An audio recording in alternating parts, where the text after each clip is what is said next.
Hello friends, welcome back. अब तक के हमने अपने पहले 6 स्टेप्स में क्या क्या प्रोजेक्ट कर लिया। हमने रेवेन्यू को प्रोजेक्ट कर लिया है, कॉस्ट को प्रोजेक्ट कर लिया है, डेप्रिसिएशन और वर्किंग कैपिटल को भी प्रोजेक्ट कर लिया है। अब हम चलते हैं कैश फ्लो स्टेटमेंट में, जिसमें हम अपना पूरा कैश फ्लो स्टेटमेंट बनाएंगे। और कैश फ्लो स्टेटमेंट बहुत ही इंपॉर्टेंट चीज हो जाती है, क्योंकि कैश फ्लो स्टेटमेंट आपको पूरा कंपनी के बारे में एक एक इंफॉर्मेशन दे देगा। कैश कहाँ से आ रहा है और कैश कहाँ जा रहा है। तो ये बहुत ही इंपॉर्टेंट स्टेप है, इसको बिल्कुल इग्नोर ना करें। चलिए हम चलते हैं step number 7, cash flow projections में।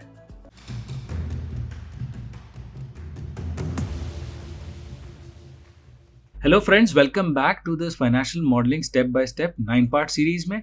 अभी तक के हमने फर्स्ट 6 पार्ट्स को कंप्लीट किया हुआ है, तो उसके सेपरेट वीडियोस हमने ऑलरेडी रिलीज किए हुए हैं। और जिसने भी ये वीडियो नहीं देखे हैं, पहले वो वीडियो देखें, क्योंकि आज हम डिस्कस करने वाले हैं स्टेप नंबर 7। अब स्टेप नंबर 7 इंपॉर्टेंट इसलिए है क्योंकि इसमें हम कैश फ्लो स्टेटमेंट को पूरा कंप्लीट करेंगे।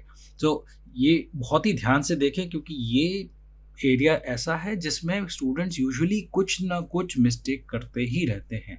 तो अगर आप ये बेसिक सा जो रिकन्सिलिएशन आप फॉलो करेंगे, जो मैं इस ट्यूटोरियल में बताऊंगा, तो आपको कोई परेशानी नहीं होगी। तो स्टार्ट करते हैं step number 7, completing the cash flows. तो जाते हैं अपने फाइनेंशियल मॉडल में। और लास्ट वीडियो ट्यूटोरियल में हमने अपना वर्किंग कैपिटल के बारे में समझा था, और इसमें हमने बोला था कि चेंजेस इन वर्किंग कैपिटल जो कैश फ्लो स्टेटमेंट में लिंक होगा, वो हम अभी स्टेप नंबर 7 जब कैश फ्लो स्टेटमेंट को कंप्लीट करेंगे तब डिस्कस करेंगे। ठीक है, तो हम चलते हैं कैश फ्लो स्टेटमेंट में एपेक्स सोल्यूशन के। और हमने देखा है कि एपेक्स सोल्यूशन में हमने डेप्रिसिएशन की लिंक ऑलरेडी करी हुई है। सो इस टाइम पे अभी हम कैश फ्लो स्टेटमेंट के बारे में थोड़ा सा डिस्कस कर लेते हैं कि ये एग्जैक्टली होता क्या है।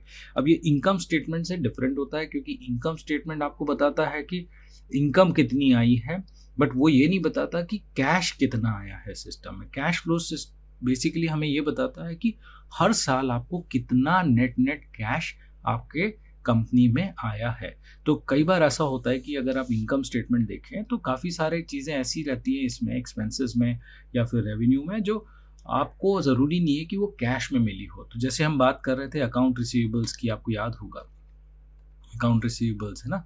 तो ये अकाउंट रिसीवेबल्स अल्टीमेटली ये कैश नहीं है ना।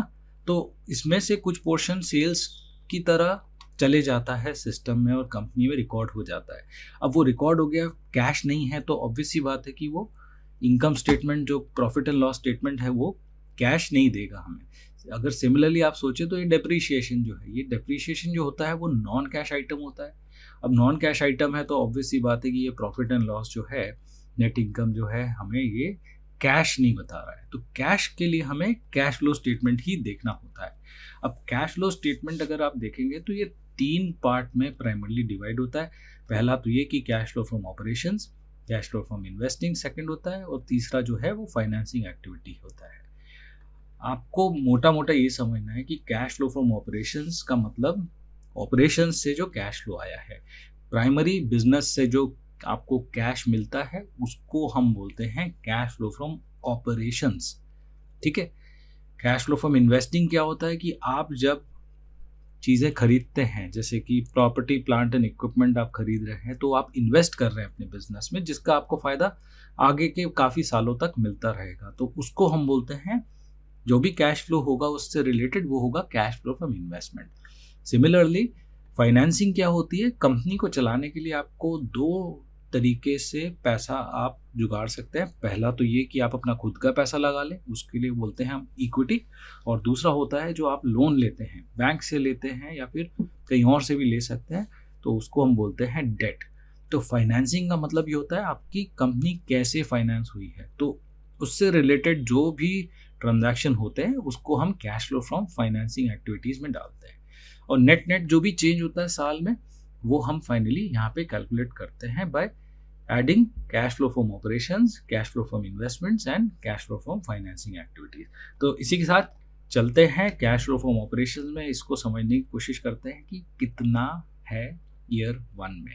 ठीक है, तो देखिए ये स्टार्ट हुआ है नेट इनकम से। ये पहले भी मैंने आपको थोड़ा सा इंफॉर्मेशन दी थी कि ये जो मेथड होता है इनडायरेक्ट मेथड होता है। इनडायरेक्ट मेथड में क्या करते हैं, हम स्टार्ट करते हैं, ये देखिए बिजनेस है राइट, बिजनेस चल रहा है और में इतना नेट इनकम या प्रॉफिट बना है, तो ये प्रॉफिट से हम स्टार्ट करते हैं, फिर हम पीछे पीछे रिवर्स डायरेक्शन में चलते हैं, इनडायरेक्ट मेथड, कि भाई ये हमारा कैश आइटम है कि नहीं है।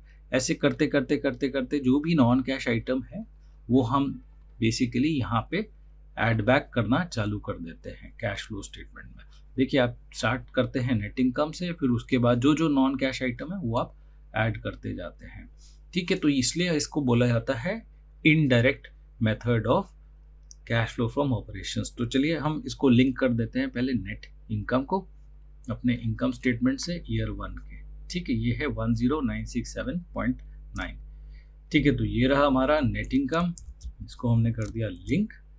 अब सेकंड जो बच गया है डिप्रिसिएशन, जो हमने ऑलरेडी लिंक किया हुआ है। अमोर्टाइजेशन को भी लिंक कर देते हैं। अमोर्टाइजेशन वैसे भी जीरो है तो उससे फ़र्क नहीं पड़ता, बट लिंक करना ज़रूरी है। कल को आपको कोई नंबर है जो आपको चेंज करना है तो ऑटोमेटिकली सब कुछ ठीक ठाक चलेगा आपका।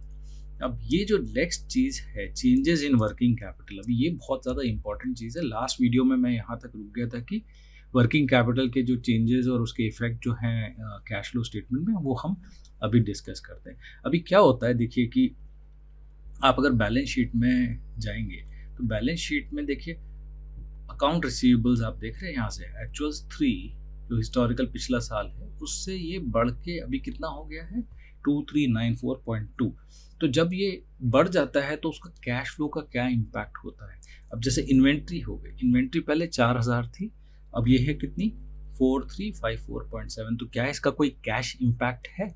तो ऑब्वियस सी बात है इसका कैश फ्लो इम्पैक्ट तो है, तो इसको समझ लेते हैं पहले, फिर उसके बाद में हम इसको सॉल्व करते हैं। ठीक है, तो इसके लिए मैं वापस जाता हूँ वर्किंग कैपिटल वाली शीट में, और आपको ये वाली चीज़ समझने के लिए एक ही चीज़ समझनी है कि भाई ये एसेट्स है कि ये लायबिलिटी है। ठीक है, आप अगर ये समझे कि ये एसेट्स है या लायबिलिटी है, और उसी के बेसिस पे आपको पता चल जाएगा कि कैश इनफ्लो है कि आउटफ्लो है।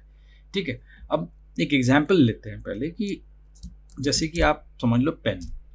अब पेन है आपके पास में, आपके पास पहले 10 पेन थे। ठीक है, 10 पेन की प्राइस थी, लेट्स से एक पेन की प्राइस है 10 रुपये। ठीक है, ₹10। आपके पास 10 पेन है तो टोटल मिला के आपके पास कितना वर्थ ऑफ पेन हो गए 100 रुपये के वर्थ हो गए। ठीक है, अभी अगर चलते हैं हम ईयर 1 में। ठीक है, ईयर 1 की हम बात करते हैं। अब ईयर 1 में आपके पास है, मान लो प्राइस 10 रुपये ही थी, अब ईयर 1 में मान लो आपके पास है पेन 20। तो कितना आपके पास हो गया वर्थ ऑफ पेन? पहले 100 रुपये के वर्थ ऑफ पेन थे, अब हो गए आपके पास 200 रुपये के। ठीक है, आप ये समझ रहे हैं कि ये पहले का हिस्टोरिकल पीरियड का पेन का एसेट है आपके पास में, और ये है अब आपके पास में ईयर 1 का एसेट। अब देखिए कि पेन की वैल्यू चेंज हो गई है 100 से 200। तो अब आप ये बताएं मुझे कि ये कैश आउटफ्लो है कि कैश इनफ्लो है। आपको इससे पैसा मिलेगा या फिर पैसा आपकी जेब से जाएगा? ऑब्वियस ही बात है कि अगर आपके पास में पहले 10 पेन थे और अब अगर 20 पेन हैं तो 10 पेन आपने एडिशनली खरीदे होंगे, और खरीदे हैं तो क्या होगा, आपकी जेब से पैसा जाएगा। ठीक है, सो कैश आउटफ्लो होगा। कैश आउटफ्लो कितना होगा वो आप कैलकुलेट कर सकते हैं, सिंपल है ये, 100 रुपये माइनस 200 रुपये, तो ये कितना हो गया 200 रुपये आपका कैश आउटफ्लो हो गया। अब ये आउटफ्लो है इसलिए ये माइनस है। ठीक है, इतना समझ में आ रहा है? हमने एग्जाम्पल लिया है ये पेन का, पेन क्योंकि ये है एसेट्स। ठीक है, अब एक सिंपल सी चीज़ सोचिए कि कोई भी एसेट हो, जैसे कि हम बोलते हैं अकाउंट्स रिसीवेबल्स, या इसको बोलते हैं इन्वेंट्री। हमने जो वर्किंग कैपिटल में सीखा है वो यही दोनों के बारे में तो समझ रहे हैं ना, अकाउंट रिसीवेबल्स और इन्वेंट्री के बारे में। ठीक है, अब ये मत सोचिए कि ये कौन सा एसेट है, ये अकाउंट रिसीवेबल्स है कि इन्वेंट्री है, ये सोचिए कि ये एसेट है कि लायबिलिटी है। ऑब्वियसली ये दोनों चीज़ें एसेट हैं। अब ये एसेट बढ़ेगा तो कैश आउटफ्लो होगा, एसेट घटेगा, जैसे कि मान लो अगर ये 100 था पहले, और घटाने के लिए हम क्या कर सकते हैं कि चलो मान लो पहले 10 पेन थे, अब ये बचे आपके पास 5 पेन। ठीक है। तो 5 पेन बचेंगे तो आपके पास कितना वर्थ होगा, 50 रुपये वर्थ होगा पेन बचा हुआ, ठीक है, ईयर 1 में। तो 50 रुपये वर्थ पेन होगा तो आपका क्या होगा इस केस में, कैश आउटफ्लो की जगह इनफ्लो हो जाएगा 50 रुपये का, क्योंकि आपने एसेट्स को बेच दिया होगा। पेन पहले 10 थे, अब 5 है, तो 5 पेन को आपने बेचा होगा, इसलिए आपकी जेब में पैसा आया है। आपको इतनी बात समझ में आ रही कि पेन के कॉन्टेक्स्ट में आप ये सोचिए कि कोई भी एसेट हो, रिसीवेबल्स हो, इन्वेंट्री हो, या प्रीपेड एक्सपेंस हो, या कुछ भी मिल जाए आपको यहाँ पे एसेट्स में, अगर वो बढ़ रहा है तो आउटफ्लो होगा, अगर घट रहा है तो इनफ्लो होगा, ठीक है। ये अगर लॉजिक समझ में आ गया आपको तो इधर देखते हैं अपना अकाउंट रिसीवेबल्स, ठीक है। अकाउंट रिसीवेबल्स क्या हुआ, इधर पे 1960 था, अभी एक बढ़ के कितना हो गया है 2394.2। तो कितना होगा इसका कैश इनफ्लो या आउटफ्लो। पहली चीज ये, क्योंकि एसेट है ना, हम मार्क कर लेते हैं एसेट है। अब एसेट क्या हुआ, बढ़ा है ना। अब बढ़ा है तो क्या होगा, आपकी जेब से पैसा जाएगा क्योंकि एसेट आपने खरीदा होगा। तो क्या फॉर्मूला लगेगा, फॉर्मूला लगेगा सिंपल सा 1960 माइनस 2394.2, क्या आएगा आपका कैश आउटफ्लो, ठीक है। ये हो गया आपका अकाउंट रिसीवेबल्स के पॉइंट ऑफ व्यू से। अब अगर इन्वेंट्री के पॉइंट ऑफ व्यू से देखा जाए तो क्या होगा, 4000 से 4354 हो गया, ये भी बढ़ गया है।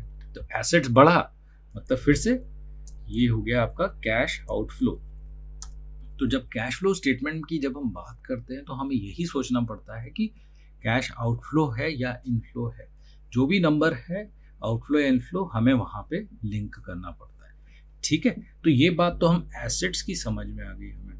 अभी चलते हैं कि लायबिलिटीज के बारे में भी समझ लेते हैं। अब जब भी लायबिलिटीज की बात आती है तो मैं हमेशा ये सोचता हूँ कि अच्छा, लायबिलिटी मतलब एक ये लोन की तरह है। अब बैंक से आप लोन लेते हैं, ठीक है, बैंक से लोन लेना क्या है, लायबिलिटी है ना, आपको पे तो करना ही पड़ेगा ना कभी, आज नहीं तो कल। अब मान लो कि आपके पास बैंक का लोन था पहले 1000 रुपये, ठीक है, आपने बैंक से लोन लिया था 1000 रुपये। अब ईयर 1 होते होते आपके पास ये 2000 का लोन हो गया।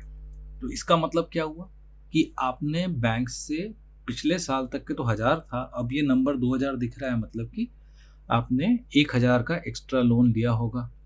अब वो एक्स्ट्रा लोन लिया है तो ये, अब आप सोचें कैश फ्लो के पॉइंट ऑफ व्यू से कि ये कैश आउटफ्लो है कि कैश इनफ्लो है। अब क्योंकि आपने लोन लिया है बैंक से तो बैंक ने आपको पैसा दिया होगा, सही बात है। तो बैंक ने पैसा दिया है तो ये सिचुएशन क्या हो गई, इनफ्लो हो गई। तो ये कैसी होनी चाहिए, ये दिखनी चाहिए पॉजिटिव, है ना। इनफ्लो मतलब पॉजिटिव, तो ये इस केस में कैश इनफ्लो हुआ है।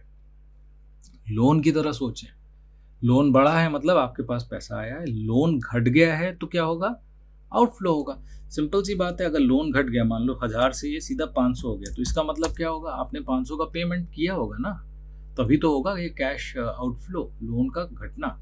तो इस केस में कैश आउटफ्लो होता है, ठीक है। सो अब ये लोन के बारे में अगर आपको समझ में आ गया है तो बस आपको यही सोचना है कि ये जो किसी भी एंट्री जो अकाउंट पेएबल्स इस केस में है, ये एसेट है कि लायबिलिटी है। तो ऑब्वियस ही बात है, ये है लायबिलिटी। अब ये लायबिलिटी है तो हमेशा ऐसे सोचना है कि ये लोन की तरह बिहेव करेगा। कैश आउटफ्लो इनफ्लो के पॉइंट ऑफ व्यू से आप सोचो, ये लोन की तरह ही सोचते जाओ। अब लोन ये जो है ये बढ़ा है, राइट। अगर आप ऐसा सोचो अकाउंट्स पेएबल बढ़ा है मतलब क्या होगा, इस केस में आपके पास में कैश आया होगा, क्योंकि लोन बढ़ा है। तो लोन बढ़ने के लिए फॉर्मूला आपको क्या डालना पड़ेगा इस केस में, 2986.1 माइनस 2760.0।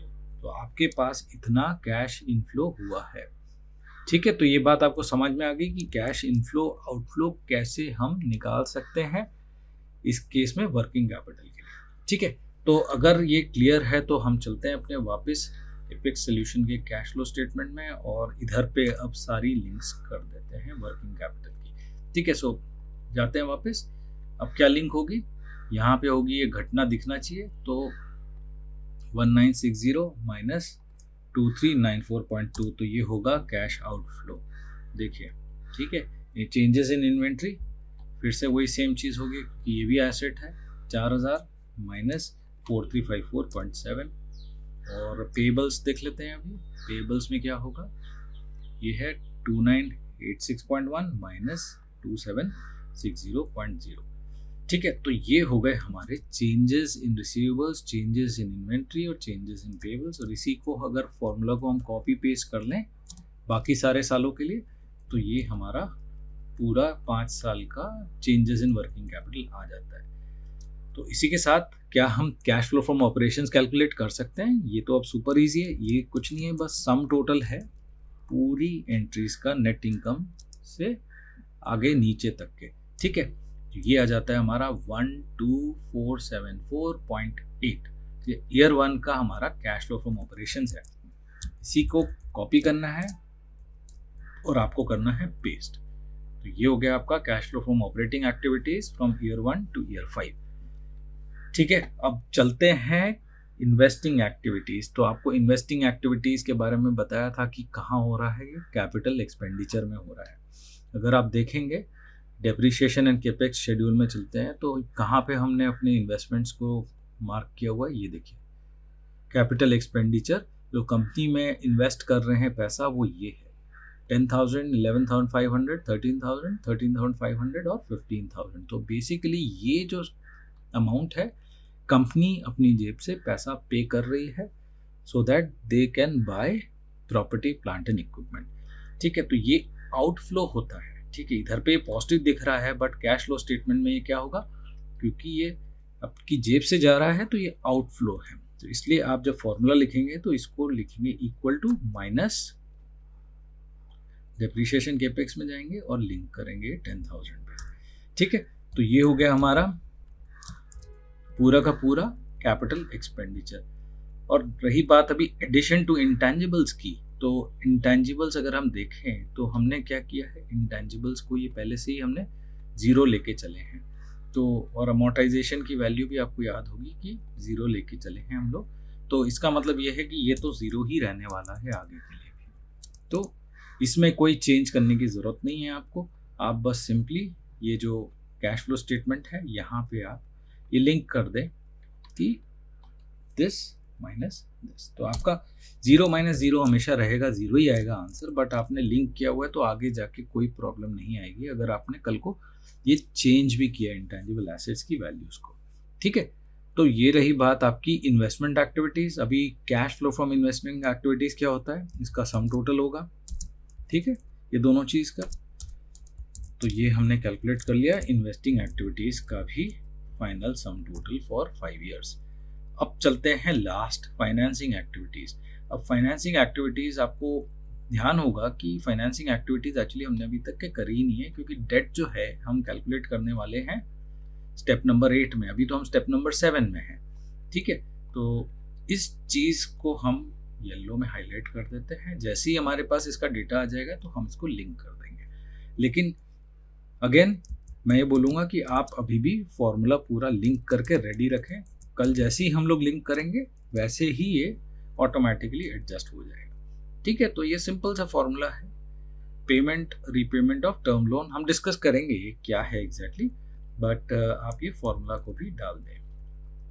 ठीक है, तो इसी के साथ हमने कैश फ्लो फ्रॉम ऑपरेशंस भी कैलकुलेट कर लिया है, इन्वेस्टिंग भी कैलकुलेट कर लिया है और फाइनेंसिंग एक्टिविटीज भी कैलकुलेट कर लिया। अभी लास्ट में हमें करना क्या है, हमें बस करना है कि ये तीनों का सम टोटल करके ये फाइंड आउट करना है कि total net change in cash कितना हुआ है। अब देखेंगे टोटल क्या है, दिस इज 2474.8 और कॉपी पेस्ट करते हैं इसको बाकी 5 साल के लिए, तो ये आ जाता है 9611 ईयर 5 के लिए। ओके, तो ये बहुत ही सिंपल सा प्रोसेस है। आपने देखा होगा कि ये कैश इनफ्लो आउटफ्लो के पॉइंट ऑफ व्यू से जब हम सोचते जाते हैं तो सिंपली आपका कैश फ्लो स्टेटमेंट एकदम बढ़िया बनते जाता है। अब एक लास्ट स्टेप और है कि फाइनल एंडिंग कैश बैलेंस कितना आएगा। अब एंडिंग कैश बैलेंस के लिए हमें देखिए, इसमें ये जो हमें ये कैलकुलेट किया है, हमने इस साल की कैश पोजीशन को कैलकुलेट किया है, राइट। तो ये साल आपने इतना कैश कमाया है। अब पिछले साल का जो ईयर एंड हुआ था तब आपके बैंक में कुछ और पैसा भी था, राइट। तो आप दोनों चीज़ को जोड़ के आपके पास टोटल मिला के जो कितना कैश है वो बैलेंस आ जाएगा। तो बिगिनिंग कैश बैलेंस वही होता है जो आपका लास्ट ईयर का एंडिंग होता है। तो पहले तो ये करते हैं, लास्ट ईयर के एंडिंग को हम लिंक कर देते हैं यहाँ से। लास्ट ईयर का एंडिंग क्या था 1400। ठीक है, यही होगा आपका बिगनिंग बैलेंस फॉर ईयर 1। ठीक है, और एंडिंग बैलेंस आपका क्या होगा, जो इस साल आपने कमाया कैश प्लस जो बिगनिंग बैलेंस था। तो टोटल मिला के क्या आ गया ये 3874.8। ओके, तो अब यही चीज़ अब कॉपी और पेस्ट करेंगे बाकी सबके लिए, तो हमारे पास आ जाएगा एंडिंग कैश बैलेंस। ओके, तो ये आप देख सकते हैं कि कैश फ्लो स्टेटमेंट अब हमारा पूरा कंप्लीट हो गया है। हालांकि एक जो रो नंबर 22 है वो लेफ्ट है, दैट इज़ फाइन, वो हम बाद में अभी करेंगे, अगले स्टेप में इनफैक्ट हमें करना ही पड़ेगा वो।